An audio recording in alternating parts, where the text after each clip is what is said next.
আমার মা মারা গেছে কোথার কসম কালকে আমার করেন না সমস্যা কি কালকে আমার মায়ের ফাটিয়া কোথার কসম ভাই আমার প্লিজ আরে আসেন না আপনার প্লিজ এখন আসেন আল্লাহর কসম মায়ের ফাটিয়া ভাই আরে ভাই আরে ভাই আসেন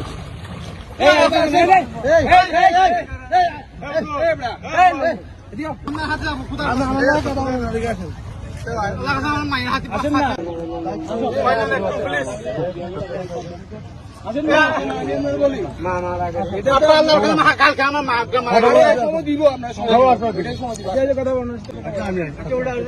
কালকে ফাটিয়া কোথার কসম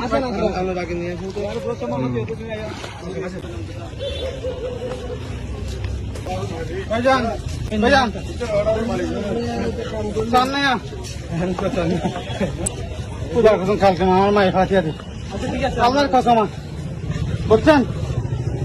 তুই থাকি না স্যার আর দিন আর থাকি